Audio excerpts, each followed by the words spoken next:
እንዴት ሌሎች እምነቶች ወይም ድርጅቶች እንዴት ሊመጡ ቻሉ የሚለውን እስኪ እናንሳ። ጅብሪል ወይንም ገብርኤል ተገለጠልኝ ብሎ ነው በኋላ የመጣው ማለት ነው። እንግዲህ ጅብሪል ገብርኤል ለመገለጡ አሁንም እንዳልነው ከቁርአን ያለፈ ሌላ ማስረጃ እናገኝ። አሁን ስለ ክርስቶስ ስቅለት ብናነሳ በአዋጅ ነው፣ የአይን ምስክር ባለበት፣ ሰዎች በተሰበሰቡበት፣ ተአምራቱ የተፈጸሙበት፣ እነዛ ሁሉ ነገር የሆነው ሰው ሁሉ በተሰበሰበበት ነው። ነብዩ መሐመድ ጅብሪል ሲገለጥለት ግን አንድም ሰው ያየ የለም፣ የአይን ምስክርም የለም። ካቶሊክ የሚለው አጠቃላይ የሚል ፍቺ ወይም ዓለም አቀፋዊ ወይ የሁሉም የሚል አማርኛ ፍቺ የያዘ ነው። እንደ ዋና አስተምሮ የሚይዛቸው አሉ በርከት ያሉ እንግዲህ በዶግማም በቀኖናም በጣም የሰፋ ልዩነት አለን ከኦርቶዶክስ ተዋህዶ ጋር ማለት ነው። ግን አንዳንድ እነሱ በተለይ ካቶሊካውያን ዋና አስተምሮዎቻችን ናቸው ብለው የሚያነሷቸውን እስኪ እንመለከታቸው። ምንድነው የሚያስተምሩት የሚለውን ማለት ነው። ጊዜ ነብዩ መሐመድ የኸዲጃን ካገባን በኋላ የኸዲጃ የ40 ዓመት እናት ነበረች። እሱ ደግሞ የ5 ዓመት ጎልማሳ ወጣት በነበረበት ሰዓት 15 ዓመት የምትበልጠውን ኸዲጃን አግብቷል። በኋላ ላይ 11 ሚስት እስከ ማግባት ደርሷል ነብዩ። በተደጋጋሚ የሚገጥመው የህሊና ወይም የሐሳብ አለመረጋጋት ችግር ነበር። ስለዚህ ከመካ ወጣ እያለ ያሳልፍ ነበር። ከመካ ወጣ እያለ ሂራ ዋሻ ወደሚባል ቦታ እየሄደ የራሱን የሆነ ጸጥ ያለ የጽሞና ጊዜ ከሚመጣበት የአእምሮ ጭንቀት ለመላቀቅ የና አይነት መፍትሄ ይወስድ ነበር። ዲቴል የሆነውን ነገር ስናነሳ በጣም በርካታ የሆነ የዶግማ ልዩነት ከኛ ጋር አለን። ለምሳሌ እንደ ምሳሌ እንዲሆን የምስጢረ ንስሐን ጉዳይ ብናነሳ በንስሐ በኦርቶዶክሳዊ ቤተክርስቲያን አማካኝነት የኃጢአት ደረጃ የለም። ወይም ቄሱ ሊያስተሰርየው ወይም ፖፑ ወይም ጳጳሱ ሊያስተሰርየው የሚችለው ኃጢአት የለም። ስለ ሃይማኖት ሲባል የሚደረግ ቅዱስ ጦርነት ተብሎ የሚጠራ ሁሉም ለአላህ እስኪሆን ድረስ ተዋጉ፣ የቀደመውንም አስተምሮ መልሱ የሚል ያው መዛሂቦቻችን ተበክሏል፣ ወይም አስተምሮቻችን በተለያየ መንገድ ተበክሏል። የቀደመውን የእስልምና አስተምሮ እንመልሳለን ብለው ምስጢረ ተክሊል ላይ ወይም ጋብቻ ላይ ያላቸው አስተምሮ ቤተክርስቲያን ምስክር ናት፣ ወይም ሙሽራውና ሙሽሪቱ ጋብቻ በሚፈጽሙበት ጊዜ ቤተክርስቲያን እንደ ምስክርነት መሀል ላይ ትገባለች ብለው ካቶሊካውያን ያስተምራሉ። እንደ ኦርቶዶክስ ተዋህዶ ቤተክርስቲያን አስተምሮ ግን ቤተክርስቲያን ምስክር ሆና አትቀርም፣ አካል ሆና ነው የምትቀርብ። አራተኛው በጣም ከፍተኛ ልዩነት ያመጣው በተለይም ካቶሊክን በተደጋጋሚ ጊዜ የሰነጠቃት በ1054 የሮም ካቶሊክና የምስራቅ ኦርቶዶክስ ተብላ ለሁለት እንድትሰነጠቅ ያረጋት በ16ኛው መቶ ክፍለ ዘመን ፕሮቴስታንት አድርጎ እንዲወጣ ምክንያት የሆነ ደግሞ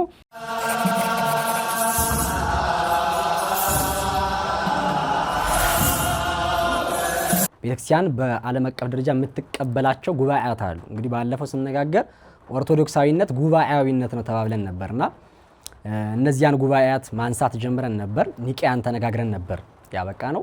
እንግዲህ እንደምናስታውሰው የኒቂያ ጉባኤ የዛሬዋ ኢዝኒክ ተብላ የምትጠራው በቱርክ ውስጥ የምትገኝ አንዲት ከ130 ኪሎ ሜትር አካባቢ ገደማ ከኢስታንቡል ወይም ከዋናው ከተማው ርቃ የምትገኝ ቦታ ናት። እዚች ቦታ ላይ ነበረ ጉባኤው የተደረገው ማለት ነው። እና ኒቂያ ላይ እንዲደረግ ጉባኤው ምክንያት የሆነው በጊዜው ክህደት የተነሳው በአሪዮስ አማካኝነት ስለነበረ ነው። አሪዮስ እንግዲህ በ270 ዓመተ ምህረት አካባቢ ሊቢያ ላይ የተወለደ እስክንድሪያ አድጎ በኋላም ከተፍጻሜተ ሰማይ ቅዱስ ጴጥሮስ ዲቁናን የተቀበለ እስክንድሪያ ትምህርት ቤት በነበረው እንግዲህ ሁለት የነገር መለኮት ትምህርት ቤቶች ነበሩ። የእስክንድሪያው ትምህርት ቤት በዋናነት ቴዎሎጂካል የሆነውን ጉዳይ ናሬት የሚያደርግ ነበር።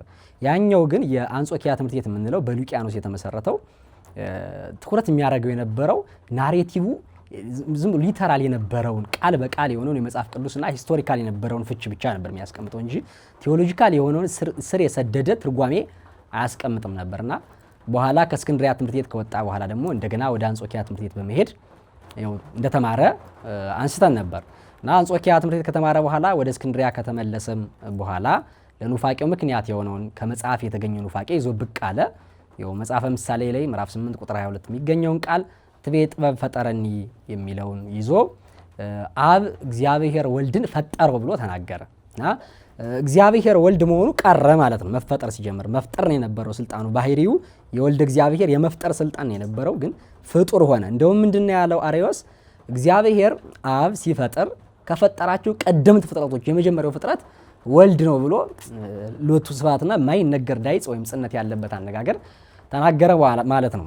ከዚህ በኋላ እነዚህ ነገሮች በግጥማዊ መንገድ በእስክንድሪያ ውስጥ ማስፋፋት ጀመረ፣ ማስተማር ጀመረ። ይሄ ጉዳይ ነው እንግዲህ ከረር እያለ ሃይማኖታዊ ክርክር ወደ መሆን ደረጃ የደረሰው። በጊዜው ንጉስ የነበረው ንጉስ ቆስጠንጢኖስ ነበር። እንግዲህ ንጉስ ቆስጠንጢኖስ የቢዛንታይን ስርወ መንግስት ጀማሪ ነው። በሱ ስም ነው ቆስጠንጢንያም ተብላ የተጠራቸው ማለት ነው። መናገሻውን ያደረገ የምስራቅ ሮም ስልጣኔ ነበረ። እሱን የሚገዛ ነው ንጉስ ቆስጠንጢኖስ። ጉዳዩን ደገኛ ንጉስ ስለነበረ ለማየት ጉባኤ ያቋቋ ማለት ነው። ጉባኤው ኒቂያ ላይ እንዲደረግ ተወሰነ። የጉባኤው ዋና ሊቀመንበር ሆኖ ብቅ ያለው የተፍጻሜተ ሰማይ ቅዱስ ጴጥሮስ ደቀ መዝሙር የነበረው እለእስክንድሮስ ነበረ። እሱ በጉባኤው ሊቀመንበርነት፣ ቅዱስ አትናቴዎስ ደግሞ በጸሐፊነት ጉባኤው ላይ ታድመዋል። እና አርዮስን የመሰሉ ተከራካሪዎች በአንድ በኩል ሲቆሙ 318 ወይም ሰለስቱ ምዕት የምንላቸው ርቱዓዊ የሆኑ አባቶች ሊቃነ ጳጳሳት በቦታው ተገኝተው ነበር። በጣም ብዙ በተለይ ዘመነ ሰማዕታትን ያሳለፉ ዋጋ የከፈሉ በአካል ደረጃ እነ ቶማስ ዘመርዓስን የመሰለ አካላቸው ተቆርጦ ተጎርዶ በቅርጫት ሁሉ ጉባኤው ላይ እንዲሳተፉ የሆነበት እነ ቅዱስ ኤፍሬም ሶርያዊን የመሰለ ደገኛ አባቶች እነ ቅዱስ ባስልዮስን የመሰለ የጸኑ አባቶች ጉባኤው ላይ ታድመው ነበርና ከጉባኤው በኋላ አርዮስ ተረታ። እንግዲህ በመጀመሪያ ቃል ነበረ ብሎ ቃልም እግዚአብሔር ነበረ በሚለው ቃል እግዚአብሔር ከሆነ እግዚአብሔር ፈጣሪ መሆኑን አጽንተው ተናግረው ያም ቃል ሥጋ ሆነ የሚለውን ዮሐንስ ወንጌል ምዕራፍ 1 ቁጥር 1 እስከ 14 ያለውን ደጋግመው ነግረው አርዮስን ረቱት። በኋላ አርዮስ ይህን አስተምሮ ሊቀበል ባለመቻሉ ተወግዞ ከቤተክርስቲያን አንድነት እንዲለይ ተደርጓል። በኋላም በከፋ መቅሰፍት በሆነ አሟሟት ነው አርዮስ የሞተው ማለት ነው። እንግዲህ የ325 ዓመተ ምህረት የኒቂያ ጉባኤ ላይ 20 የሚሆኑ ቀኖናዎችና ጸሎተ ሃይማኖት እንደረቀቀ አንስተናል። ከዛ የቀጠለውን ነው የምናነሳው። እንግዲህ በጊዜው የነበረው ክርክር ኒቂያ ላይ የነበረው የአብ ጉዳይ ነበር የተነሳው፣ አብ ወልድን ፈጠረው የሚል። ስለዚህ የአብና የወልድ ጉዳይ ስለነበር አባቶቻችን ጸሎተ ሃይማኖትን ሲደነግጉ ወነአምን በአብ ብለው ወነአምን በወልድ ብለው መንፈስ ቅዱስን ሳይጨርሱ ነበር የተውት፣ በጊዜው ጥያቄ ስላልተነሳ ማለት ነው።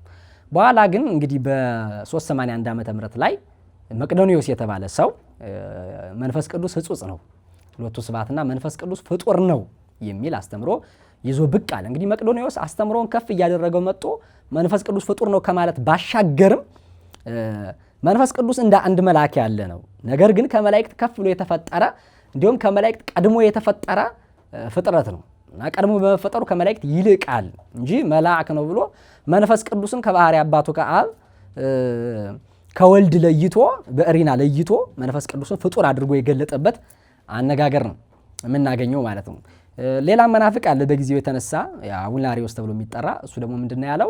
ምስጢረ ስጋዌ ላይ ነው ጥያቄ ያነሳው ወይንም ኑፋቄ ያነሳው። ክርስቶስ ስጋን በሚዋሃድበት ጊዜ ስጋን እንጂ ነፍስን አልነሳም፣ ነፍስን አልተዋሃዳትም። መለኮቱ ራሱ ነፍስን መወከል ስለሚችል ነፍስን አልተዋሃደም የሚል አስተምሮ ይዞ ብቅ አለ ማለት ነው። በዚህ ጉዳይ ነው እንግዲህ አባቶቻችን ቁስጥንጥንያ ተብሎ ወይም የዛሬዋ ኢስታንቡል ላይ ርቱዓዊ የሆኑ አባቶች 150 ሊቃውንት በጉባኤው ላይ እንዲገኙ ሆኗል ማለት ነው። የጉባኤው ዋና ሊቀመንበር የነበረው በጊዜው የእስክንድሪያ ፓትርያርክ የነበረው ጢሞቴዎስ ነበረ። ቅዱስ ጢሞቴዎስ የጉባኤው ዋና ሊቀመንበር ነበር። ቅዱስ ጎርጎርዮስ ዘእንዚናዙ፣ ቅዱስ ጎርጎርዮስ ዘኑሲስ፣ እነዚህን የመሰሉ አባቶች ደግሞ በጉባኤ ላይ ተከራካሪ ሆነው ኦርቶዶክስን ወክለው ቀርበዋል ማለት ነው። እና በጊዜው እንግዲህ ከነ መቅዶኒዎስ ከነ አቡናሪዎስ ጋር ክርክር ተነሳ ማለት ነው። በዋናነት ለውይይት የቀረቡት እነ ቅዱስ ጢሞቴዎስም ያነሷቸው ፓትርያርኩ ያነሳቸው የነበሩ ለመቅዶኒዎስም ለአቡናሪዎስም ሲጠየቁ የነበሩ ጥያቄዎች እንዲህ የሚሉ ነበሩ። ሁሉ በእርሱ ሆነ ሲባል መንፈስ ቅዱስ ሕይወትነቱ ተረስቷል። ኩነታዊ ግብር ነው የጠየቁት። እንግዲህ የአብ የወልድ የመንፈስ ቅዱስን ኩነት ስናነሳ አብ ልብ ነው፣ ወልድ ቃል ነው፣ መንፈስ ቅዱስ እስትንፋስ ወይም ሕይወት ነው ብለናል። አብ እንግዲህ ለራሱ በራሱ ልብ ነው፣ ለወልድና ለመንፈስ ቅዱስም ልባቸው ማሰቢያቸው ነው። ወልድ ለራሱ በራሱ ቃል ነው፣ ለመንፈስ ቅዱስና ለአብም ቃላቸው መናገሪያቸው ነው። መንፈስ ቅዱስ ለራሱ በራሱ እስትንፋስ ነው፣ ሕይወት ነው። ለአብና ለወልድም ደግሞ ሕይወታቸው እስትንፋሳቸው ነው። ያው አንዱ በአንዱ ህልው ስለሆነ ማለት ነው። እና ይሄን አስተምሮ ኩነታዊ የሆነ አስተምሮ አንስተው ነው የሞገቱት መቅዶኒዎስን ማለት ነው። እና መንፈስ ቅዱስ ፍጡር ነው ካልክ ሕይወትነቱ ለአብ ለወልድ ያለው ሕይወትነት የተወደቀ ብለው ጥያቄ አነሱ። በኋላ ላይ የማቴዎስ ወንጌል ምዕራፍ 28 ቁጥር 9 ላይ ያለውን እንግዲህ ሲሉና በአብ በወልድ በመንፈስ ቅዱስ ስም እያጠመቃችሁ እያስተማራችሁ ደቀ መዛሙርቴ አድርጓቸው የሚለውን ጠቅሰው አብ ወልድ መንፈስ ቅዱስ ሊትራሊ ነው እንግዲህ አብ ወልድ መንፈስ ቅዱስ ተብሎ ከተቀመጠ መንፈስ ቅዱስን እንዴት በእሪና ትለየዋለህ የሚል አመክንዮ ያለበት ሐሳብ ነው እነ ቅዱስ ጎርጎርዮስ ያነሱ ማለት ነው። በኋላ ይህን ጥያቄ መመለስ ስላልቻለ አባቶች መቅዶኒዎስንም አቡናሪዎስንም ሌላው በጊዜው የተነሱ ምንፍቅናዎችንም አውግዘው የሃይማኖት ቀኖና ወስነዋል። ያላለቀውን ጸሎት ሃይማኖትን ወነአምን በመንፈስ ቅዱስ ብለው ወንሴፎ ትንሣኤ ሙታን እስከሚለው ድረስ ፈጽመው አትመውታል ማለት ነው። እና ጸሎት ሃይማኖት ሙሉ ሆኖ የምናገኘው በቁስጥንጥንያ ጉባኤ ላይ የተደነገገውን የጸሎት ሂደት ስናይ ነው ማለት ነው። ኒቂያ ላይ 20 ቀኖናዎች እንደወጡ እንደተደነገጉ ሁሉ ደግሞ ቁስጥንጥንያ ላይም 7 ቀኖናዎች ወጣዋል ጉባኤው ላይ ማለት ነው።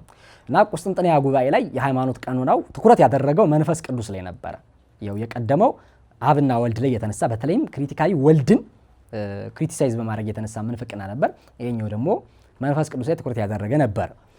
በኋላ ደግሞ 431 ዓመተ ምህረት ላይ ደግሞ ጉባኤ ኤፌሶን እንዲደረግ ሆኗል ማለት ነው።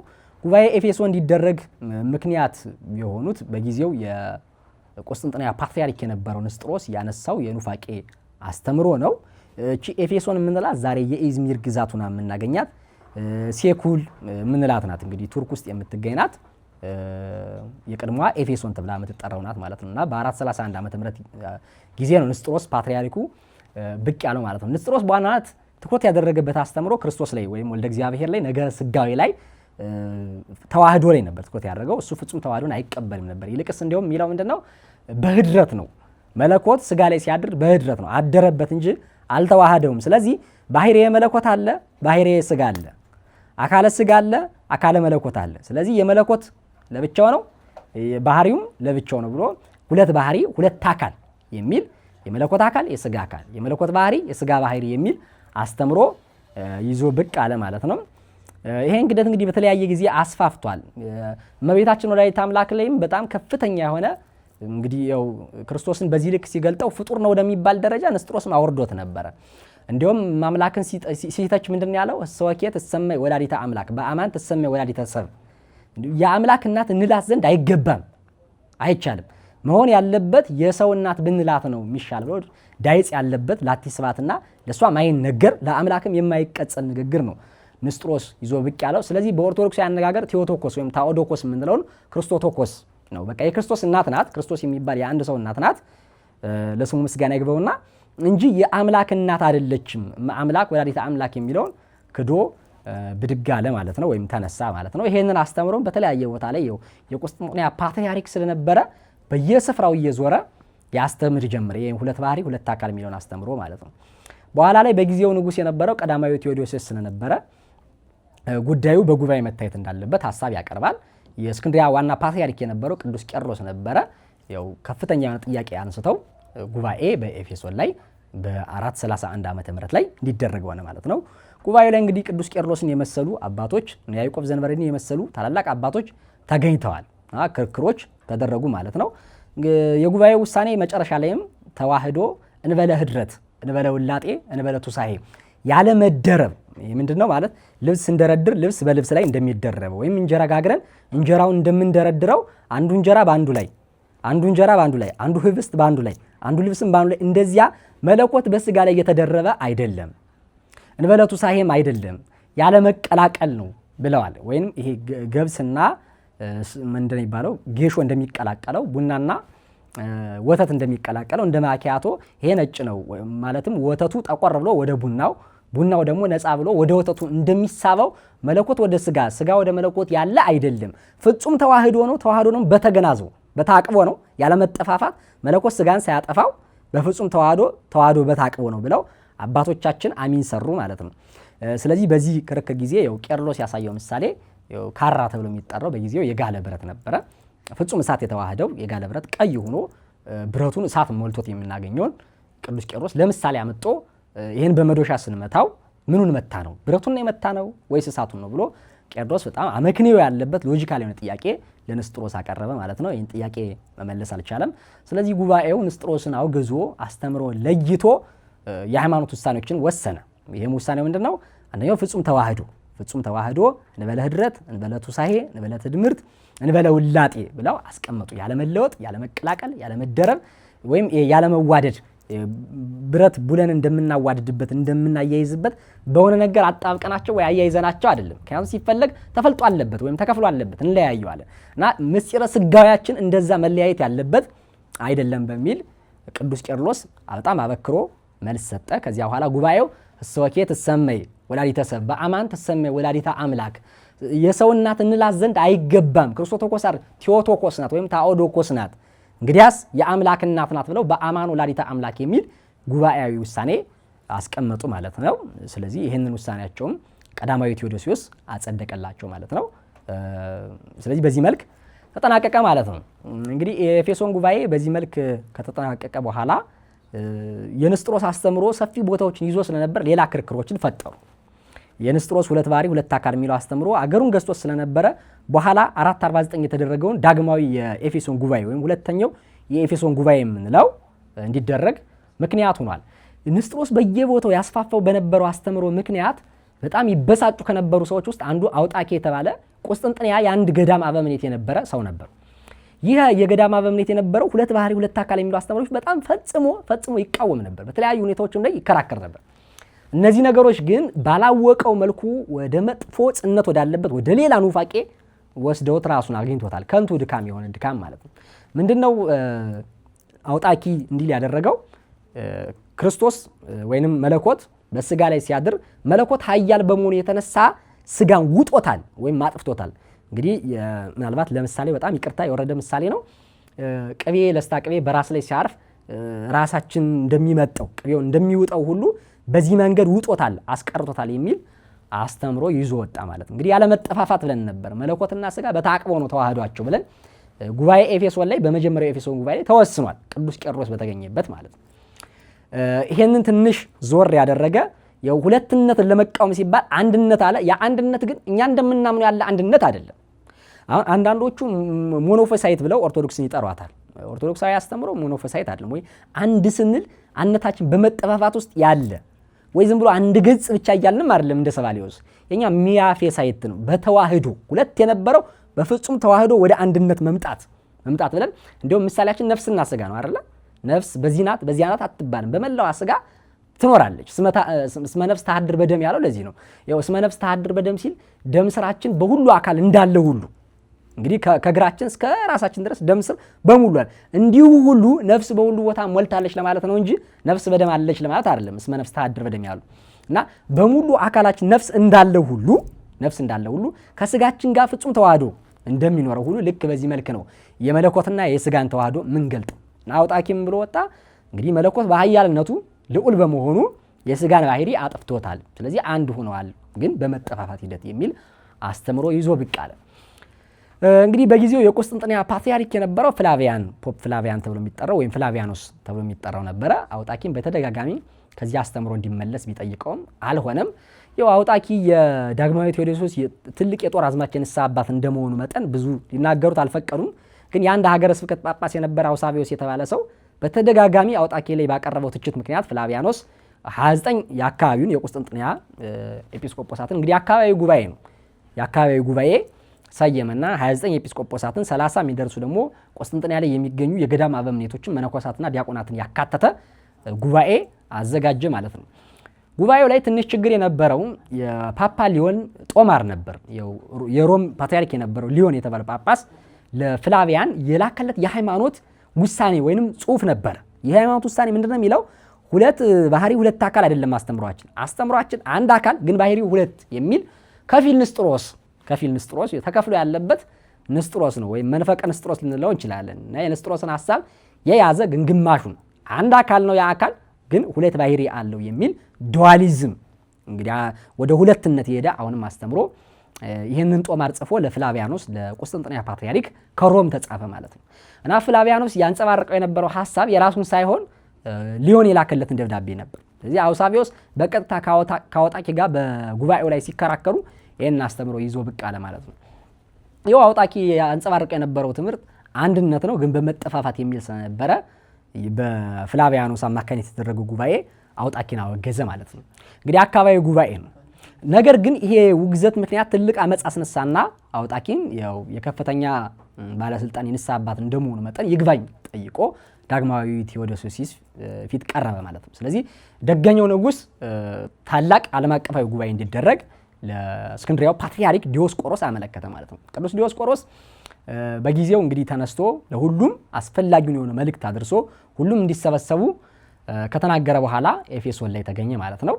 ቦታዎች በተደጋጋሚ ምክንያት ሲቀያየሩ ቆይተው ኤፌሶን ላይ ከመጡ በኋላ ኦልሞስት ከሳምንታት በላይ ተጠብቀዋል። አንዳንድ አካላት ጉባኤው ላይ ባለመሳተፋቸው በተለይም ፍላቪያኖስ ጉባኤው ላይ ለመገኘት ፈቃደኛ ስላልነበረ ትንሽ ጠብቀዋል ማለት ነው። በኋላ ላይ እንግዲህ እስከ 130 የሚጠጉ ኤጲስቆጶሳትና ሊቃነ ጳጳሳት በተገኙበት ኤፌሶን ላይ ጉባኤ ተሰየመ። ዳግማዊ ቴዎዶሲስ በተገኘበት ዲዮስቆሮስን የመሰለ ደግኛ ፓትርያርክ በተገኘበት እንግዲህ እስካሁን እንደታዘብነው የኒቂያ ጉባኤ የመራው ለእስክንድሮስ የእስክንድሪያ ዋና ፓትርያርክ ነው። እስክንድሪያ የመንበር የበላይነት ስለነበራት ጉባኤያትን ዓለም አቀፍ ጉባኤያትን የምትመራው እሷ ነበረች። በኋላም እንግዲህ ቅዱስ ጢሞቴዎስ ቁስጥንጥንያ ላይ የምናገኘው የእስክንድርያ ፓትርያርክ ነው። ኤፌሶን ቀዳማዊ ኤፌሶን ነው የመጀመሪያው የኤፌሶን ጉባኤ ላይ ቅዱስ ቄርሎስ የእስክንድርያ ፓትርያርክ ነው። አሁንም ቅዱስ ዲዮስቆሮስ ያው ሁለተኛው የኤፌሶን ጉባኤ ላይ የምናገኘው የእስክንድርያ ፓትርያርክ ነበር። ስለዚህ ጉባኤ ሰይሞ ጉዳዩን ማየት ጀመረ። አውጣኪ በጉባኤው ላይ ተገኝቶ ስላለው አስተምሮ ስላለው ሐሳብ ቢጠየቅም ከአባቶች ቀኖና ያልወጣ የኒቂያ ጉባኤ ላይ የተወሰነውን አሚን ነአምን በአሐዱ አምላክ እግዚአብሔር አባዜ ኩሉ ገባሬ ሰማያት ወምድር ዘያስተሪ ወዘኢያስተሪ ብሎ ቃል በቃል እያነበበ ምስክርነቱን ሰጠ ማለት ነው። በዚህ ምክንያት ጉባኤው አውጣኪን ለማውገዝ ተቸገረ። በጉባኤው የተሰበሰቡ እስከ 130 የሚጠጉ ኤጲስቆጶሳት ነፃ ይሁን፣ አውጣኪ ክህደት የለበትም፣ ይሄው የአባቶቻችን አበው ሃይማኖታቸውን ቃል በቃል መስክሯል ብለው ተናገሩለት። ያው በእርግጥ እሱ የቅጥፈት ነበረ፣ እውነቱን ደብቆ ነበረ በሐሰት ይህንን የተናገረው ማለት ነው። ይህን ካሉ በኋላ እንግዲህ ጉባኤው አውጣኪን ከውግዘት ፈቶ ፍላቪያኖስና ውሳቢዮስን አውግዞ ተለያየ ማለት ነው። ይሄ ነገር ከፍ ያለ አመጽና ግርግሮችን ወይም ሁከቶችን ፈጠረ። በተለይ የመንበር የበላይ ለመሆን የምትጠራው ሮም ነበረች በሰዓቱ የሁሉ የበላይ ነኝ የሚል አስተሳሰብ ስለነበር የሮሙ ፖፕ ፓፓ ሊሆን እንዴት እንደዚህ ይደረጋል በሚል ከፍተኛ የሆነ አመጽ አስነሳ ማለት ነው። ያው በጊዜው ዳግማዊ ቴዎዶሲዮስ እንዲያሉ ጉዳዮችን የሚመለከት ስላልነበረ ፍትሃዊና ፍርድ አዋቂ ስለነበረ ለሊዮን ጥሩ መልስ አልተሰጠውም ነበር። ስለዚህ ሊዮን ጥሩ ጊዜ ይጠብቅ ነበር። እዚህ ጊዜ ዳግማዊ ቴዎዶሲዮስ ደገኘው ንጉስ እንግዲህ ከስጋ ድጋም አረፈ፣ ሞተ ማለት ነው። ከሞተ በኋላ የሱ ልጅ የነበረችው ንግስት ብርክሊያ በገዳም ውስጥ ትኖር የነበረ መነኩሴ ነበረች። እንግዲህ በምንኩስና ህይወት ራሷን ቀውማ በትርምት ትኖር ነበር። በኋላ ግን የአባቷን መሞት ስትሰማ ከገዳም ወጣ። እንግዲህ ንግስናን ናፍቃ ወይንም ሲመት ወዳ ወጣች ማለት ነው።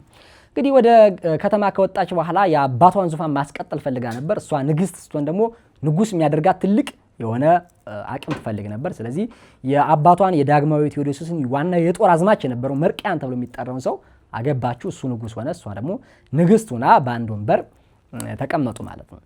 እና እነዚህ ሰዎች በአንድ ወንበር ሲቀመጡ የመጀመሪያውን ተቃውሞ ያስነሳው ቅዱስ ዲዮስቆሮስ ነበር። ምክንያቱም ገዳማዊ ህይወትን ሰስሎ ወደ ዓለማዊ ህይወት ወይም ንግስናን አርንቆ መምጣት በጣም ልክ አልነበረም። በቀደመው አስተምሮ ገዳማዊ ህይወት፣ የምንኩስና ህይወት፣ የክህነት ህይወት ይበልጥ ነበርና ከዚህ ህይወት ተለይቶ ንግስናን መናፈቋ በጣም ስላስተቻት በተደጋጋሚ ዲዮስቆሮስ ከፍተኛ ትችቱን ልክም እንዳልሆነ ተግሳጽ ጨምሮ በደብዳቤ ልኳታል። ያው ሲልክላት እሷ እንግዲህ እንደ ስጋ ቅራኔ አድሮባታል። በአንጻሩ ደግሞ ሊዮን ደግሞ ጋብቻው ርቱዓዊ እንደሆነ ከገዳም መውጣቷም ልክ እንደሆነ በማድነቅ ደብዳቤ ለሷ ጽፎላታል። የንግስናውን ወዳጅነት ይፈልገው ስለነበር መልካዊም ስለነበረ ይሄን አይነት ደብዳቤ ጽፎላት ነበር ማለት ነው። ስለዚህ ያለ ጥርጥር ያለ ምንም ክፍተት ንግስት ብርክሊያ ወደ ሊዮን እንደምትሆን የተረጋገጠ ነው ማለት ነው። ስለዚህ በኋላ ላይ በሁለተኛው የኤፌሶን ጉባኤ በ449 ዓመተ ምህረት ላይ የነበረውን ተቃውሞ በተደጋጋሚ ያሳስብ ጀመረ። ለመርቅያንም ለብርክሊያም ሊዮን ጉባኤ እንዲሰራለት፣ ጉባኤውን ደግሞ ሮም እንድትመራው፣ ከእስክንድርያ ቤተክርስቲያን እንዲወጣ የሚሞግት ተደጋጋሚ ጥያቄ አቀረበ ማለት ነው። እንግዲህ በጊዜው አልተሳካለትም። በኋላ ግን 451 ዓመተ ምህረት ላይ ተሳካለትና ጉባኤ ተጠራ ማለት ነው። ኬልቄዶን ላይ ቅዱስ ቤተክርስቲያን ማትቀበለው ነው፣ ካቶሊካውያን የሚቀበሉት የካቶሊክ ሃይማኖት የተመሰረተበት ነው ጉባኤ ኬልቄዶን። እኛ ጉባኤ ከለባት ወይም ጉባኤ አብዳን እያልን እንጠራዋለን። የውሾች ጉባኤ ተብሎ የሚጠራው የራሱ የሆነው ኮንስፓይረሲ ወይም ሴራ ስለነበረው እና የጉባኤ ተሰየመ ማለት ነው። ንጉሱ መርቅያን፣ ንግስቱ ብርክሊያ ጉባኤውን አስጀምረው በኋላ ባይቀጥሉም ተገኝተዋል ማለት ነው። የሮም የፓፓ ሊዮን ተወካዮች፣ ሊዮን ራሱም አልተገኘም፣ ተወካዮች በደብዳቤ የሊዮንን አስተምሮና ሐሳብ የያዘ ጦማር ይዘው ጉባኤው ላይ ቀረቡ ማለት ነው። ጉባኤው ላይ በተደጋጋሚ እንዲመጣ ጥሪ ስለተደረገለት ዲዮስቆሮስም ጉባኤ ላይ ተገኝቶ ነበር እና ክርክር ሲነሳ እነሱ ያነሱበት አንድ አካል ሁለት ባህሪ የሚል አስተምሮ ስለነበረ ዲዮስቆሮስ ይሄ ከአባቶቻችን ከኒቂያም ከቁስጥንጥንያም ከኤፌሶን ጉባኤ የወጣ ነው ብሎ ምስክርነቱን ሰጠ። አንድ አካል አንድ ባህሪ በፍጹም ተዋህዶ ከሁለት ወደ አንድነት የመጣ ነው የሚል አስተምሮ ዲዮስቆሮስ በጊዜው አስተማረ ማለት ነው። እሱን መሞገት መመለስም የሚችል ደህና ሰው ስላልነበረ ጉባኤው በዲዮስቆሮስ ሐሳብ ተማረከ ማለት ነው። በኋላ ላይ እንግዲህ ለ5 ቀናት ቀጠሮ ሰጥቶ ጉባኤው በቀጠሮ ተለያዩ ማለት ነው። በሴራ ግን ጉባኤው ከ5 ቀናት በኋላ መደረግ ሲኖርበት በ3 ቀን ውስጥ እንዲደረግ ሐሳቦች ተያዙ ማለት ነው። ስለዚህ በተደጋጋሚ ለዲዮስቆሮስ ጥያቄ ያቀረቡለት ጉባኤው እንድትገኝ የሚል ማለት ነው። ማለት አልገኝም ብሏል የሚል ውሳኔ ወስኖ ወይም ፍርድ ፈርዶ ዲዮስቆሮስን ለመወንጀል እንዲያመቻቸው ያጣደፉት ጀመረ። ስለዚህ ባልጠበቀው መንገድ በ3 ቀን ውስጥ ጉባኤው ተደርጎ ጉባኤው የሊዮንን ሐሳብ አንድ አካል ሁለት ባሕርይ የሚል ፍጹም ጽነት ያለበት ከቀደመው ከአባቶቻችን አስተምሮ ከአበው አስተምሮ የወጣ ሁለትነት ያለው የንስጥሮስን ግማሽ የሆነ አስተምሮ አስተማሩ ወይም ወሰኑ ማለት ነው። ጉባኤው ኬልቄዶን ይህን ውሳኔ ወሰነ ማለት ነው። ያው በንግሥት ብርክልያ ዲዮስቆሮስ እንዲያዝ ተደርጎ ጥርሱን አርግፈው ጽሕሙን ነጩት። ያው ዲዮስቆሮስ ግን ይህ የሃይማኖት ፍሬ ነው ብሎ የእስክንድሪያ ፓትርያርክ ስለነበረ ወደ እስክንድሪያ ልኮታል ማለት ነው። ስለዚህ ጉባኤው በመንበር የበላይነት ሮማ ራሷን ከፍ አድርጋ የወጣችበት ጉባኤ ነበረ ማለት ነው። ስለዚህ በዚህ መንገድ ነው ካቶሊክ የተመሰረተው። እንግዲህ ከዚህ አስተምሮ ውጭ የሆኑ ነን ኬልቄዶናውያን ኦሪየንታል ተብለው ተጠሩ። ኦሪየንታል ኦርቶዶክስ የምንላቸው 5ቱ አሃት ቤተክርስቲያናት ብለን የምንጠራቸው ናቸው። ዛሬ ኤርትራን ከጨመርና 6 ይሆናል ማለት ነው። እነዚህን ኦሪየንታል እንላቸዋለን። ከኦሪየንታል ኦርቶዶክስ ውጭ ያሉ ኬልቄዶናውያን ደግሞ የኬልቄዶን ጉባኤ የሚደግፉ መሊካውያን ተብለው የተጠሩ ናቸው። በሁለት ተከፈለ ማለት ነው። የኬልቄዶን ጎራ በዋነኛነት በኋላ ራሱን ካቶሊክ ብሎ ብቅ ያለው ነው። እስኪ ካቶሊክ በዚህ መንገድ የተመሰረተ ነው። ካቶሊክን በተወሰነ መንገድ በዋናነት እንግዲህ አሁን የምናያቸው አስተምሯቸውን እንደ መግቢያ እንዲሆን እንጂ በጣም ጥልቅ የሆነ ቅበተ እምነት ለመስራት አይደለም። ጥልቅ የሆነውን ቅበተ እምነት በሌሎች ምዕራፍ ላይ የምንመጣበት እንዳለ ሆኖ ለመግቢያ እንዲሆነን ግን እንዴት ሌሎች እምነቶች ወይም ድርጅቶች እንዴት ሊመጡ ቻሉ የሚለውን እስኪ እናንሳ። መጀመሪያው ካቶሊክ ነው። እንግዲህ ካቶሊክ ቅድም እንዳነሳ ነው ኬልቄዶን ጉባኤ ላይ የተነሳ ነው። ካቶሊኮስ ከሚለው የግሪክ ቃል የመጣ ቃል ነው። ካቶሊክ የሚለው አጠቃላይ የሚል ፍቺ ወይም ዓለም አቀፋዊ ወይም የሁሉም የሚል አማርኛ ፍቺ የያዘ ነው። እንደ ዋና አስተምሮ የሚይዛቸው አሉ በርከት ያሉ እንግዲህ በዶግማም በቀኖናም በጣም የሰፋ ልዩነት አለ ከኦርቶዶክስ ተዋህዶ ጋር ማለት ነው። ግን አንዳንድ እነሱ በተለይ ካቶሊካውያን ዋና አስተምሮዎቻችን ናቸው ብለው የሚያነሷቸውን እስኪ እንመለከታቸው። ምንድነው የሚያስተምሩት የሚለውን ማለት ነው። የመጀመሪያው ስለ ሥላሴና ስለ ምስጢረ ሥጋዌ ነገረ ሥላሴም ነገረ ሥጋዌም አስተምሮ አላቸው። እንግዲህ አንድ አምላክ በ3 አካል እንደተገለጠ ነገረ ሥላሴ ላይ ያለው አስተምሮ በስፋት የሚታወቅ ነው። ሥጋዌ ላይ ወይም ምስጢረ ሥጋዌ ላይ ያላቸው አስተምሮ ደግሞ አንድ አካል ሁለት ባሕርይ ያልነው ነው። ቅድም ያነሳነው ነው። በዚህ መንገድ የሚያስተምሩ የክርስቶስ ሰውነትን ቢያምኑም ግን የአንድ አካል በሁለት ባሕርይ ተገልጧል ብለው የሚናገሩ ናቸው።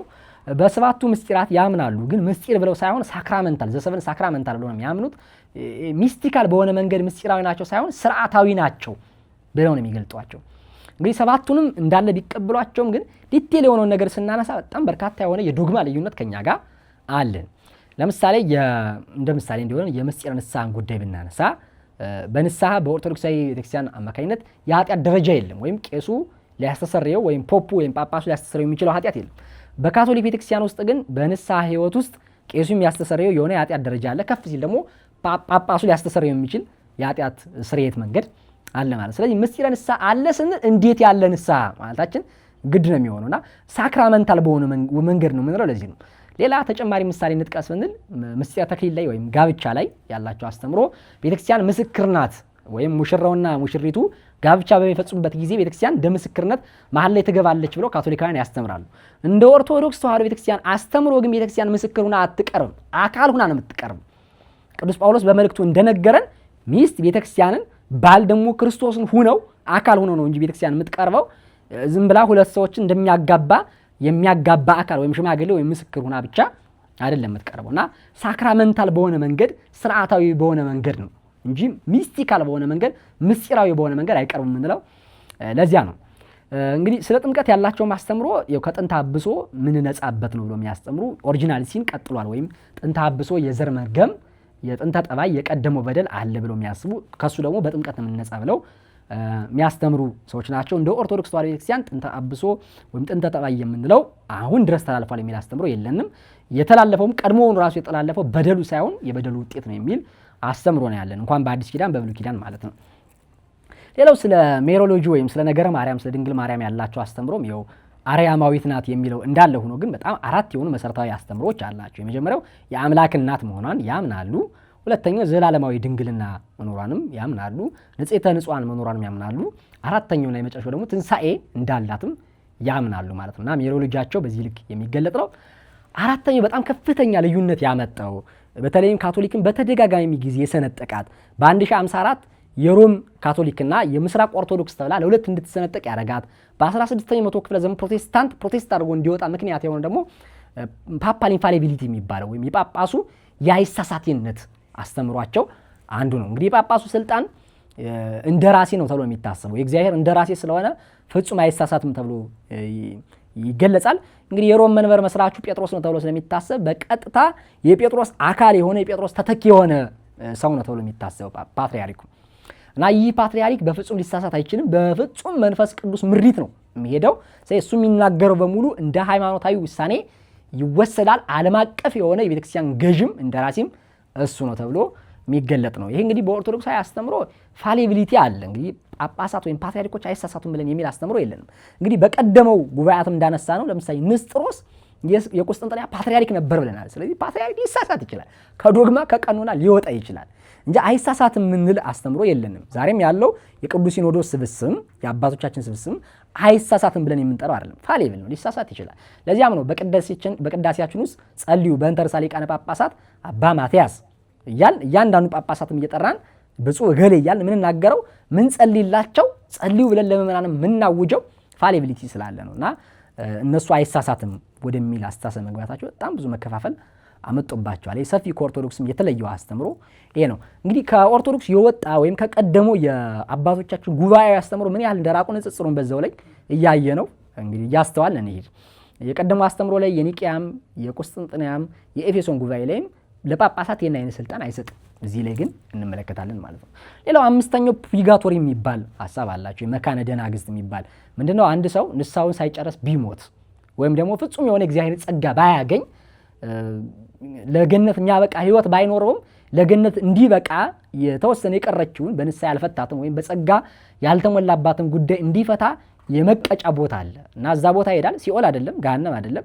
እዛ ቦታ ይሄዳል። መጠነኛ ቅጣት የንስሐውን ስላልጨረሰ ወይም ፍጹም ጸጋ ስላላደረበት መጠነኛ ቅጣት ተቀጦ ወደ ገነት እንዲገባ ይደረጋል የሚባል የፑሪጋቶሪ ጽንሰ ሐሳብ አላቸው። እንግዲህ የሃይማኖት ልዩነቶችን የእምነት ሐሳብ መለያየቶችን ነው እያነሳን ያለ ነው።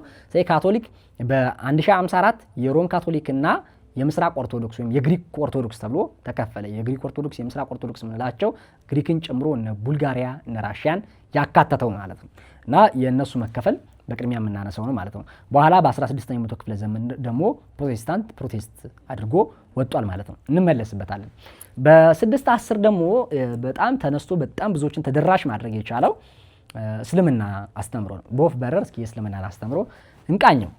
እንግዲህ እስልምና የተመሰረተው በነብዩ መሐመድ እንደሆነ ይነገራል። በ610 ኤዲ ነው እንዲመሰረት የሆነው ማለት ነው። እንደ ሃይማኖቱ አስተምሮ ከሆነ የእስልምና የመጀመሪያው አማኝ ተብሎ የሚወሰደው መሐመድ ሳይሆን አደም ነው። ወይም የቀደሙ አባቶች ወይም ነቢያት ተደርገው የሚወሰዱት እነ ዳውድም እነ ኢብራሂም እነ ሙሳም እንደ እስልምና ሃይማኖት ተከታይ ተደርገው ይወሰዳሉ። በሚደንቅ ሁኔታ ግን ከ7ኛው መቶ ክፍለ ዘመን ከ610 በፊት አንድም ለእስልምና ምስክር የሚሆን ለቁርአን ምስክር የሚሆን ነገር አናገኝም። ለእስልምና አስተምሮ ብቸኛው ምስክር ያለው አርኪኦሎጂካል ጉዳይም አይደለም፣ የታሪክ ምስክርነትም አይደለም፣ የሰው ምስክርነትም አይደለም። ብቸኛው ምስክሩ ራሱ ቁርአን ብቻ ነው። ከዛ የተለየ ሌላ ምስክር የምናመጣበት የለም። ባለፈው በኦርቶዶክስ አስተምሮ ስናነሳ አንዱ ማረጋገጫችን ታሪክ ነው ብለናል። ሂስትሪን እንደ ትልቅ ነገር እንደምንቆጥረው ተነጋግረናል። ትራዲሽኑ ራሱ የሆሊ ትራዲሽን ያልነው ቅብብሉ አለ ብለናል እና ይሄ ቅብብል የለም እዚህ ላይ ከ610 ይጀምራል። ነገር ግን ቀደምት አበውን ጨምሮ በእስልምና አስተምሮ ውስጥ ያካታል ማለት ነው እና ይሄ አንዱ ነው። እንግዲህ በተደጋጋሚ ጊዜ ነብዩ መሐመድ የኸዲጃን ካገባን በኋላ የኸዲጃ የ40 ዓመት እናት ነበረች። እሱ ደግሞ የ5 ዓመት ጎልማሳ ወጣት በነበረበት ሰዓት 15 ዓመት የምትበልጠውን ኸዲጃን አገብቷል። በኋላ ላይ 11 ሚስት እስከ ማግባት ደርሷል ነብዩ። በተደጋጋሚ የሚገጥመው የህሊና ወይም የሐሳብ አለመረጋጋት ችግር ነበር። ስለዚህ ከመካ ወጣ እያለ ያሳልፍ ነበር።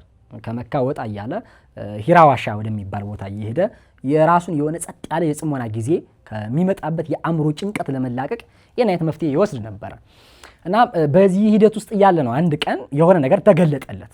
እንደ ቁርአን አነጋገር ወይም እንደ ነብዩ ቃል ከሆነ ጅብሪል ወይንም ገብርኤል ተገለጠልኝ ብሎ ነው በኋላ የመጣው ማለት ነው።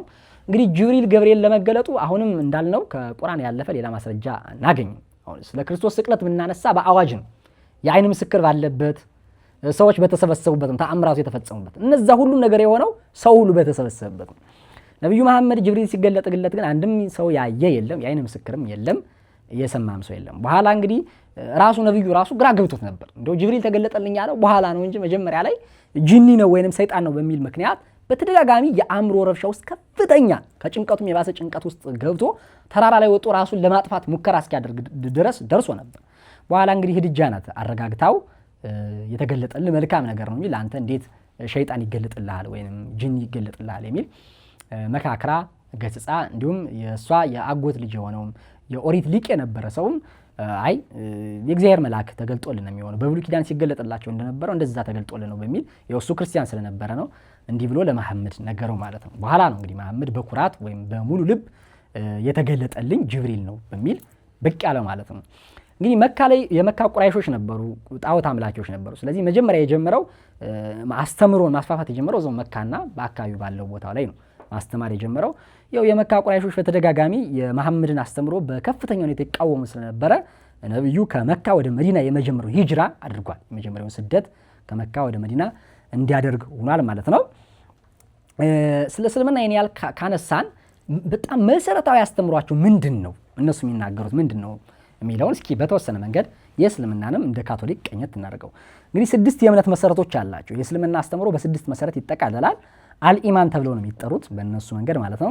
የመጀመሪያው አላህን ማመን ነው። አላህ በተውሂድ የሚገለጥ የማይወለድ የማይወልድም ነው ተብለው አላህን ይገልጣል። እንግዲህ ኢስላም ማለት ሀገራችን ላይ እንደሚተረከው ሰላም የሚል ፍቺ አይደለም ያለው። በአረበኛውም በተለያየም ቋንቋ እስላም የሚለው ወይም ኢስላም የሚለው ፍቺ ለአላህ የተሰጠቱ ነው የሚታሰበው። ስለዚህ የመጀመሪያው መሰረቱ የሃይማኖት መሰረት በአላህ ማመን ነው የሚል አስተምሮ አለው። ይህም አንድ ገጽ ነው። አላህ አንድ ገጽ ነው፣ ልጅም የለውም፣ አይወልድም አይወለድም ተብሎ በተውሂድ የሚገለጥ ነው። በመላእክት ማመን ሌላኛው ነው፣ ሁለተኛው ነው። ሶስተኛው በቁርአን ማመን የተገባ ነው። አራተኛው በነቢያት ቃል ማመን ነው። አምስተኛው በመጨረሻው ቀን የፍርድ ውሳኔ ወይንም የፍርድ ቀን ማመን ነው። ስድስተኛውና የመጨረሻው ቀደር ይሉታል ወይንም የፕሪዴስቲኔሽን የምንለው ቅድመ ውሳኔ አላህ ሁሉ ነገር ቀድሞ ወስኖታል የሚል አስተምሮ አላቸውና በሱ ማመን በመጨረሻ በስድስተኛነት የሚገለጥ የሃይማኖቱ መሰረት ነው። እነዚህ መሰረቶች እንዳሉ ሆነው ግን መሰረታዊ የሆኑ ሌላ ደግሞ የእስልምና ማዕዘናት ተብለው የሚጠሩ 5 መሰረታዊ ጉዳዮች አሉ። አንዳንድ ቦታ ስንሄድ 6 ያደርጓቸዋል። በበዛው የእስልምና አስተምሮ ውስጥ ግን እስከ 5 የሚደርሱ አስተምሮች አሉ። አልኢስላም ተብለው የሚገለጡ ናቸው። የመጀመሪያው ሻሃድ ነው። ሻሃድ ምስክርነት ነው። እንግዲህ አንድ አምላክ አላህ ነው ብለው ስለሚያምኑ ለዚያ አላህ የሚገባውን ምስክርነት መስጠት፣ እሱም ብቻ ማምለክ ሻሃድ ተብሎ ይጠራል ወይም ምስክርነት ነው። ሁለተኛው ሶላት ነው፣ ስግደት ነው። እንግዲህ ስግደቱን ማንኛውም ሰው ወደ መካ ላይ ወዳለው ወደ ካባ የምንለው ይሄ ጥቁሩ ነገር ብዙ ጊዜ ሲዞሩት የምንመለከተው ማለት ነው። ወደዚያ በመዞር አንድ ሰው በቀን ውስጥ 5 ጊዜ ሶላት እንዲያደርግ ወይም እንዲሰግድ ሃይማኖቱ ያስተምራል። ይሄ ሁለተኛው የእስልምና አስተምሮ ማዕዘን ተብሎ የሚጠቀሰው። ሶስተኛው ዘካ ነው። እንግዲህ ዘካ ምጽዋት ነው።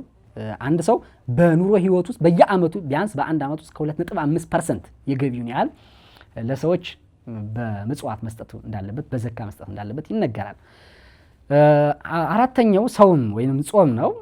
በተለያየ ጊዜ የምናውቀው ነው። በረመዳንም በተለያየ ጊዜም ከጠዋት ጀምሮ እስከ ማታ እስከ ፀሐይ እስኪጠልቅ ድረስ መጾም በሃይማኖቱ አስተምሮ ውስጥ ያለ ነው። አምስተኛው ሀጂ ነው። እንግዲህ ይሄ ደግሞ ጉዞ ነው። የመሐመድን ከመካ ወደ መዲና ያደረገውን ሂጅራ አስመልክቶ የመጀመሪያው ሂጅራ አስመልክቶ ወደ መካ የሚደረግ ጉዞ ነው። እንደው አነሰ ቢባል አንድ ሰው በህይወቱ አንድ ጊዜ ወደ መካ እንዲሄድ ይመከራል። ይኸው መካ በእነሱ የተቀደሰ ቦታ ከሚባለው የመጀመሪያው ላይ የሚቀመጠው ነው። ስለዚህ ወደሱ ሀጂ ማድረግ ይጠይቃል። ስድስተኛ በእነ አብዱል ወሃብ የተመሰረተው በ18ኛው መቶ ክፍለ ዘመን የነበረው የውሃቢዝም እንቅስቃሴ አብዱል ወሃብ በሱ ነው ውሃቢዝም የተባለው ወይም ሰለፊዝም ተብሎ የሚጠራው። ስድስተኛ የሚጨምረው ጂሃዲዝም የሚባል ወይም ስለ ሃይማኖት ሲባል የሚደረግ ቅዱስ ጦርነት ተብሎ የሚጠራ ሁሉም ለአላህ እስኪሆን ድረስ ተዋጉ የቀደመውንም አስተምሮ መልሱ የሚል ያው መዛሂቦቻችን ተበክሏል ወይም አስተምሮቻችን በተለያየ መንገድ ተበክሏል። የቀደመውን የእስልምና አስተምሮ እንመልሳለን ብለው በውሃቢዝም ያደርጉ ነው። ውሃቢዝም አክቹአሊ ሃይማኖትና ፖለቲካ የተቀላቀለበት የሃይማኖት ፖለቲካል እንቅስቃሴ ነው እና እሱ ስድስተኛ ይጨምራል ጂሃድን። ሌሎቹ ግን የበዙት አስተምሮዎች ግን 5ቱን ሻሃድ፣ ሶላት፣ ዘካ፣ ጾም እና ሀጂን ነው ትኩረት የሚያደርጉት ማለት ነው። የእስልምናም በርካታ የሆኑ የራሱ የሆኑ ዲኖሚኔሽኖች አሉት ወይም ቁጥሮች አሉት በርካታ ከእስልምና የሚከፈሉ ማለት ነው። በዓለም ከፍተኛ የሚይዙ ሱኒ የሚባሉት ኦልሞስት 85% የሚይዙት እነሱ ናቸው። ሻ የሚባለው እስከ 15% ከ85% የተረፈውን 15%ቱን የሚይዘው እሱ ነው። ሌሎቹ ሱፊዝም ሌሎች የሚጠሩት በሙሉ በጣም አነስተኛ ቁጥር ያላቸው ናቸው። ግን በመዛይብ ወይም በትምህርቶቻቸው የሚለያዩ እንደ ዋሃቢዝም ያሉት ሰለፊዝም ያሉትን ማንሳት ይቻላል። በሀገራችን እንኳን ከ6 ከ7 በላይ የሆኑ መዛይቦች እንዳሉ ይነገራል። ዋና መመሪያ ወይም ህግጋት አድርገው የሚከተሉት የቁርአንን አስተምሮ ነው። ቁርአን እንግዲህ ቅዱስ ቃላቸው አድርጎ የሚከተሉት ነው። ኦልሞስት የኛ የኦርቶዶክሳዊ አስተምሮ ብሉይ ኪዳን ላይ ያለው እሱ ትራንስሌት ተደርጎ ማለት ይቻላል እና እሱ ነው ቁርአን የሚሉት። ሐዲስ ወይም ሱና አለ። የነብዩ መሐመድ ንግግሮች፣ አስተምሮች ለህይወት መመሪያ ተደርገው ይወሰዳሉ። ስለዚህ እነሱም እንደ አንድ ሀሳብ የሚዋሰዱ ናቸው። የመጨረሻው ያው እንደ አንዳንድ ኪታቦች አሉ። ከነዚህ ከቁርአኑም ከሐዲሱም የወጣ ኪታቦች እንዳሉ ሆነው ሸሪዓ ደግሞ የሃይማኖታቸው መመሪያ ነው። ማህበራዊም ሃይማኖታዊም የሆኑ አምልኮችን ህጎችን ደንጎ የሚይዘው ሸሪዓ ተብሎ ይጠራል ማለት ነው። በዚህ ህግ እንዲመሩ ነው የሚሆኑት በእስልምና አስተምሮ ውስጥ ማለት ነው። ወደ 16ኛው መቶ ክፍለ ዘመን ከ610 ነው እስልምና የተመሰረተው። ወደ 16ኛው መቶ ክፍለ ዘመን ስንመጣ የፕሮቴስታንቲዝምን ሃይማኖት እናገኛለን ማለት ነው። እንግዲህ ቅድም እንዳነሳ ነው ካቶሊክ አስተምሮ ውስጥ የነበረው የዘቀጠ የአስተዳደር ችግር፣ ሃይማኖታዊ ችግሮችም እንዳሉ ሆነው በተለይ ፓፓል ኢንፋሊቢሊቲ ብለው ለፖፑ የሚሰጡት አይሳሳትነትና በጣም ልዩ መብት ሃይማኖት እንዲበረዝ አድርጎት ነበርና ካቶሊክ ቤተክርስቲያን ላይ በተደጋጋሚ የነበረ መበረዞች ነበሩ እና ይሄ ይከነክናቸው ከነበሩ ሰዎች መካከል በ16ኛው ክፍለ ዘመን የተነሳው ጀርመናዊው ማርቲን ሉተር። ይህ ሰው እንግዲህ ከተነሳ በኋላ በካቶሊክ ቤተክርስቲያን አንድ መነኩሴ ነበር። የቴዎሎጂ የነገረ መለኮት መምህርና ምሁር የነበረ ሰው ነው። በጊዜው ይሸጥ የነበረ የጴጥሮስ ትኬት ነበር። እሱ ምንድነው ወደ ገነት መግቢያ ትኬት ነበር እና ይህንን ትኬት እንዲሸጥ ተሰጥቶ ስለነበረ በዚህ ሀሳብ ስለማያምን ፕሮቴስት አድርጎ እንዲወጣ ምክንያት እንደሆነው የሃይማኖት ሰዎች ይናገራሉ። ሌላ ምክንያት አሉ በኋላ ላይ መለስ ብለን የምናነሳው። ይሄ ብቻ አይደለም፣ ከጋብቻ ወይም ከግላዊ ህይወቱ የተነሳም ችግሮች አሉ፣ መለስ ብለን እናነሳዋለን። እና በዋናነት የነበረው ሪፎርሜሽን ወይም ሪፎርም እንዲያደርግ ወይም ለውጥ እንዲያነሳ ያደረገው ግን ካቶሊክ ቤተክርስቲያን ላይ ያለው የአስተዳደር ችግር ነው። ሃይማኖቱን ነገር ብዙውን መንካት አልፈለገም ማርቲን። በሰዓቱ ማሳሳል ሪፎርም ማድረግ ፈልጎ የነበረው የተወሰነ አስተዳደራዊ ችግሮችን ነበረ ፈልጎ የነበረው ማለት ነው። እንግዲህ ማርቲን በ1517 ዓመተ ምህረት ነው የተወለደው። በኋላም ከፍ እያለ ምንኩስናን እንዲቀበል ሆኗል ማለት ነው። በተለየ በጣም ክፉ ከሆነ ከሞት አደጋ ከዳነ ወዲህ ራሱን ለምንኩስና ሰጥቶ ይኖር ነበር። በኋላ ግን የነበረውን የካቶሊክ አስተምሮ ተቃውሞ 95 ነጥቦች አሉትን የተቃውሞ ሀሳቦች በመያዝ ዊትንበርግ ተብሎ የሚጠራ ቤተክርስቲያን ደጃፍ ላይ በመለጠፍ ነው ተቃውሞን የገለጠው። 95 ነጥቦችን ካቶሊክ ቤተክርስቲያን ላይ የተቃውሞ ነጥቦችን አንስቶ ነበር። ፕሮቴስታንት የሚለውን ስም ማርቲን ሉተር አይደለም የሰጠው። በ1529 ዓመተ ምህረት ሉተራውያን ተብሎ የሚጠሩ የእሱን ሀሳብ የሚደግፉና የእሱ ተከታዮች የነበሩ ሰዎች ራሳቸውን ፕሮቴስታንት ወይም ፕሮቴስት ያደረገ የካቶሊክ ተቃዋሚ ወይም ካቶሊክን ተቃውሞ የወጣ ሪፎርም ያደረገ ሲሉ ራሳቸውን በራሳቸው የጠሩበት እንጂ ማርቲን ሉተር በተለየ መንገድ ፕሮቴስታንት የሚል ሃይማኖት አላቋቋመም ማለት ነው። ሰዎች የሰጡት ነው ማለት ነው። እንደ ዋና አስተምሮ የሚወሰዱ ዋና መመሪያዎች አሉ። እንግዲህ ከሉተርም በተጨማሪ በእርግጥ ሃይማኖቱ እንዲመሰረት ሰፊ አስተዋጽኦ የነበራቸው እነ ኡልሪች አሉ። ስዊዘርላንድ እና ስኮትላንድ ላይ በጣም ሲንቀሳቀስ የነበረ ነው። እንደ ጆን ካልቪን አለ። በተለይም በፈረንሳይ አካባቢ ላይ ካልቪኒዝምን የመሰረተ ጆን ካልቪን አለ። ዮሐንስ ታይዴ የሚባለው ደግሞ እንግሊዝ ላይ በጣም እነዚህ የሪፎርሙን ሁኔታ ከማርቲን ሉተር በኋላም ያሻሻሉት ናቸው። እንመለስ። ዋና አስተምሯቻቸው 5 ሶላ ብለው የሚጠቅሷቸው 5 ሶላዎች ናቸው። ሶላ የሚለው የላቲን ቃል ሲሆን ብቻ የሚል አማርኛ ፍቺ ያለው ነው። ስለዚህ ብቻ ብለው የሚያስተምሯቸው 5 መሰረታዊ ጉዳዮች አለ በፕሮቴስታንት አስተምሮ ውስጥ ማለት ነው። የመጀመሪያው መጽሐፍ ቅዱስ ብቻ ነው። መጽሐፍ ቅዱስ ብቻ የሚል አስተምሮ አላቸው። ሁለተኛው በእምነት ብቻ መዳን አለ፣ በኢየሱስ መማመን ብቻ ያድናል ብለው የሚያስተምሩት አለ። ሶስተኛው በጸጋ ብቻ ጸጋ ብቻ ነው የሚያድን ብለው ለጸጋ ልዩ ትኩረት በመስጠት ጸጋን ከፍ የሚያደርጉበት መንገድ አለ። አራተኛው በክርስቶስ ብቻ ነው ማመን የሚገባው የሚል አስተምሮም አላቸው። አምስተኛው ክብር ለእግዚአብሔር ብቻ የሚል አስተምሮ አላቸው ማለት ነው።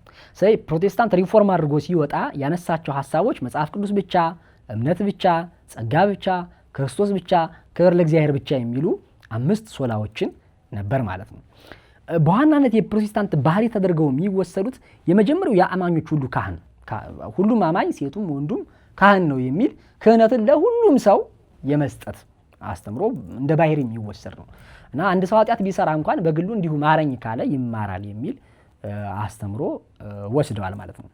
ሌላው ምስጢራተ ክርስቲያንን አያስፈልጉም የሚሉት አብዛኞቹ ናቸው። ማርቲን ሉተር እንደዛ አላለም። ይኸው እንግዲህ ሪፎርም ማድረግ ነው የፈለገው። ማርቲን የተወሰነ ነገር ማስተካከል ቢፈልግም ከዛ በኋላ የመጡት ፕሮቴስታንቶች ግን ልዩ አስተምሮችን ስለጨመሩበት አብዛኞቹ ምስጢራትን አይቀበሉም። ማርቲን እንግዲህ ምስጢረ ጥምቀትንም ምስጢረ ቁርባንም ይቀበል ነበረ። እንዲሁም በጣም በሚደንቅ ሁኔታ አባ ገብረ ሚካኤል ወይም አባ ሚካኤል ከተባለ አንድ የኢትዮጵያዊ መነኩሴ ጋር እንደተገናኘ ይነገርለታል እና ከዚህ አባት ጋር በጀርመን በነበረው ውይይትም ያነሳቸው ሀሳቦች ነበሩ። ይህን ኢትዮጵያዊ አባት በጣም አስቀድሞ የጠየቀው ምንድነው ኢትዮጵያ ቤተክርስቲያን ምን አይነት ናት ብሎ ጠየቀው። የመጀመሪያው ጥያቄ የነበረው ጳጳሱ ወይም ፓትርያርኩ አይሳሳትም ወይ ብሎ ጠየቀው እና እኛ የምንመራው ከእስክንድርያ በሚመጣልን ፓትርያርክ ነው፣ እሱ ግን ይሳሳታል፣ አይሳሳትም ብለን አንናገርም፣ እንዲያውም ስለ እሱ እንጸልይለታለን ብሎ ኢትዮጵያዊ መነኩሴ ለማርቲን አስረዳው። ማርቲን በጣም በዚህ ተደመመ።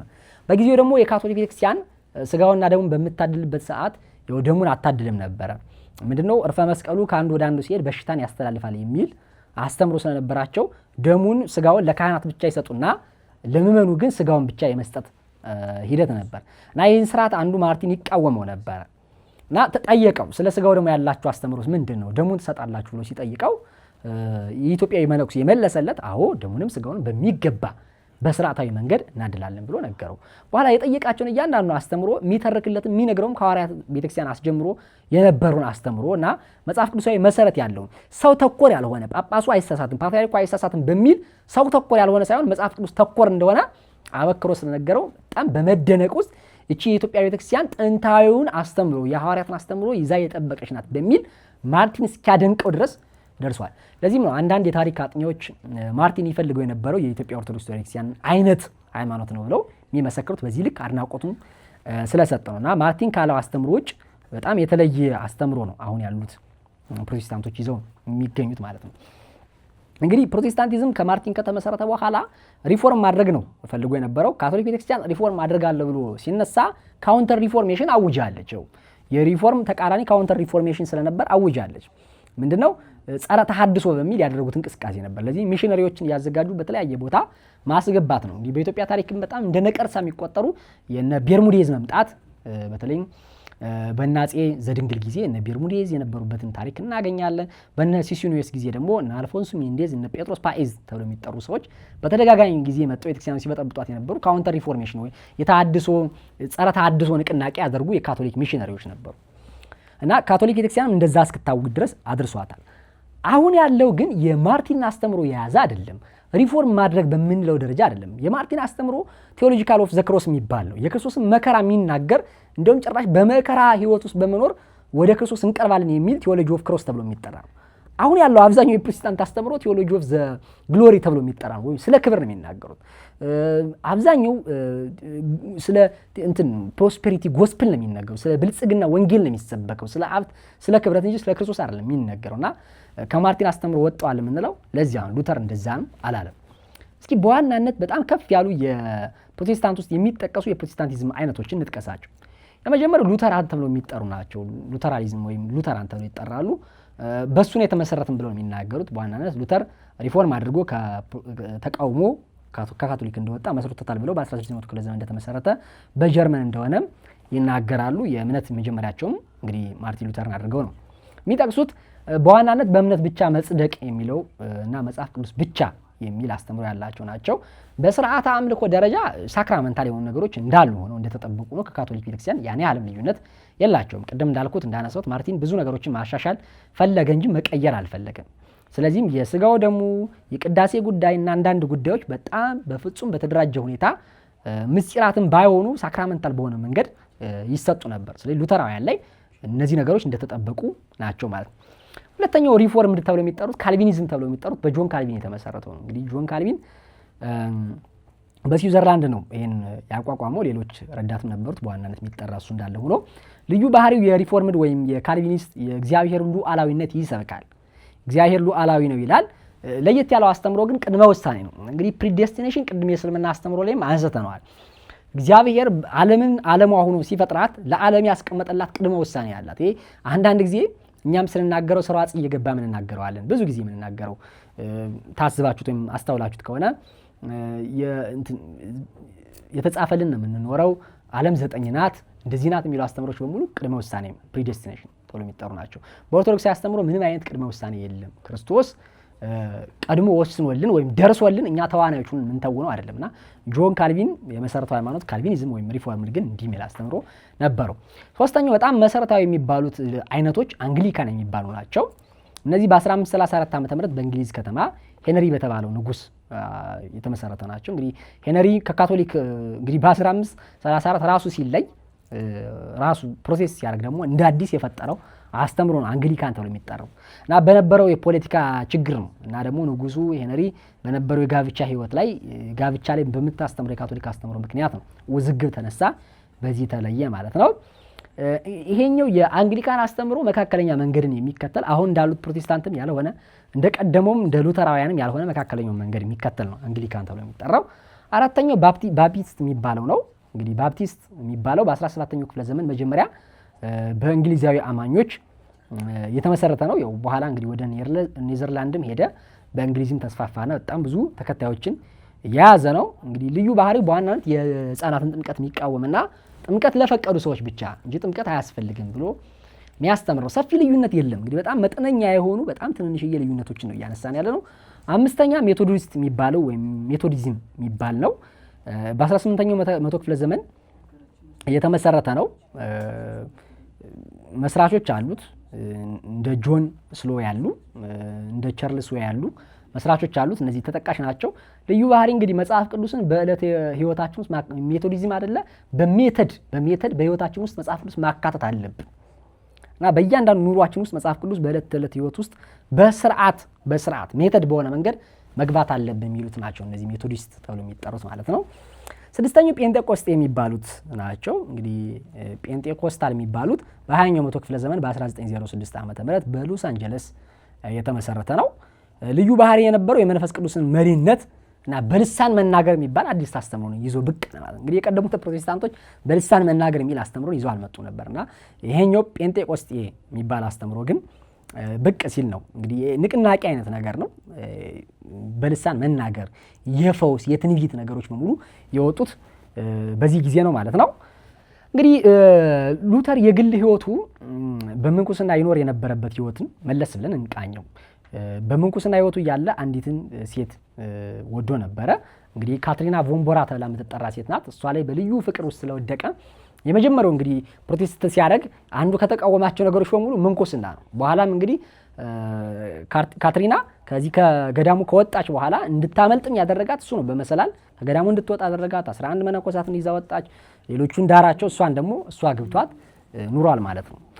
እና ማርቲን በተደጋጋሚ ጊዜ ደቀ መዛሙርት በሚያፈራበት ጊዜ የተለያዩ ደቀ መዛሙርት ሰብስቦ ጠረጴዛው ላይ ማታ ማታ ጨዋታ ያደርጉ ነበር። ቴብል ቶክ ተብሎ የሚጠራ መጽሐፍ አለ ደቀ መዛሙርቶች የጻፉት። በጣም የበዛውን ማርቲን ሉተር ላይ ያለው ኑፋቄ የሚያስቀምጡልን ቴብል ቶክ የተሰኙ የማዕድ ጨዋታዎች፣ ማዕድ ሲዘጋጅ ከደቀ መዛሙርቱ ጋር ቁጭ ብለው የሚጫወት ጨዋታ ነበር እና የግል ማስታወሻቸውን ደቀ መዛሙርቶቹ በመጽሐፍ አድርገው አሳትመዋቸው ነበር እና በዚህ አስተምሮ ውስጥ እኔ ክርስቶስን አላመልክም፣ እንዲሁም ክርስቶስ ላይ ካለኝ መታመን ይልቅ ለሚስቴ ለካትሪናና ለተማሪዎች ያለኝ መታመን ከፍ ይል ነበር ብሎ ማርቲን ተናግሯል። እንግዲህ የገንዛ ደቀ መዛሙርቶቹ ስለሱ ሲያስተምሩ ሲናገሩ የጻፏቸው መጻሕፍቶች የሚናገሩት ነውና ክርስቶስን ያመልካል ማንን የምንለው ለዚህ ነውና ክርስቶስን ጭራሽ በጣም ይቅርታ ሎቱ ስብሐትና ዲያብሎስ ነው ብሎ እስከመናገር ማርቲን ደርሷል። ቴብል ቶክ የተሰኘው መጽሐፍ ብናነብ እነዚህ ነገሮች ግልጽ ያደርግናል። ታሪኮችን ብናነሳ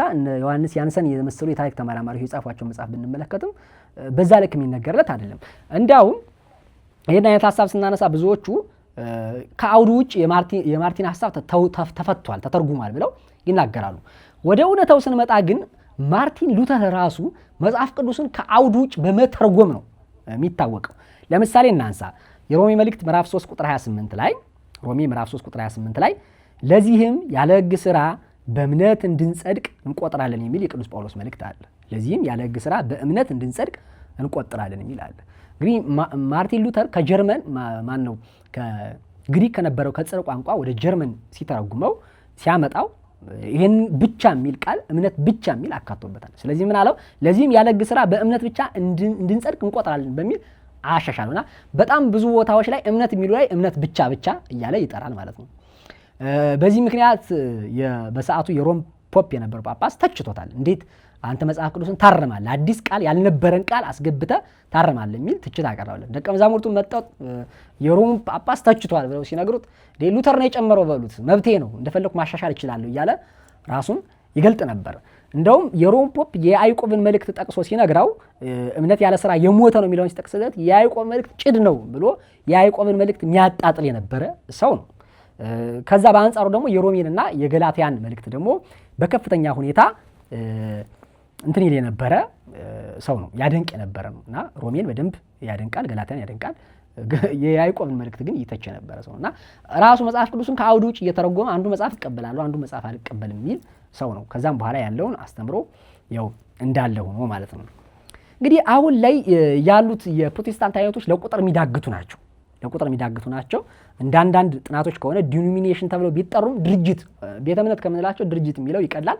45,000 ያህል የሚጠራ በአሁኑ ሰዓት አሁን ያለ ዳታ ነው የምነግራችሁ 45,000 ያህል የሚቆጠር ቤተ እምነት አለ። እንግዲህ ምንድነው የግል ቤተ እምነቶችን ብድግ ብሎ አንድ ሰው የራሱን ቸርች ስለሚመሰረት በዚህን ያህል ቁጥር እንዲበዙ አድርጓቸዋል። ምንድነው ዋና ምክንያታቸው? እንደዚህን ያህል ቁጥር እስከ 45,000 እንዲደርሱ ያደረጋቸው ዋና ምክንያታቸው ለምን በዙ ስንል አንደኛው የአወቃቀር ነፃነት ነው። እንግዲህ ማዕከላዊ የሆነ ጉባኤ የለም፣ ማዕከላዊ የሆነ መሪ የለም። ፕሮቴስታንት ዓለም ላይ ማንም እንደፈለገ ባለፈው የግኖስቲክን ሐሳብ እንዳነሳ ነው እንደ እውቀቱ እንደ መጠኑ እንዳረዳዱ መጽሐፍ ቅዱስን መፍታት መተርጎም ይችላል። ስለዚህ ይሄ ማዕከላዊ መሪ አለመኖሩ፣ ጉባኤያዊ አለመሆኑ በየግሉ ሁሉም በየህብረቱ የሚወስነው ውሳኔ እንጂ በጋራ የሆነ ህብረት ስላልነበረ እነዚህ ነገሮች ለልዩነት ጋብዘዋል። ሁለተኛው ደግሞ የሐሳብና የአስተምሮ ልዩነቶች ነው። እንግዲህ በግል መተርጎም ሲመጣ ሁለተኛው የሚመጣው ትንንሽ የሆኑ ልዩነቶች የሐሳብና የአስተምሮ ልዩነቶች ይመጣሉ።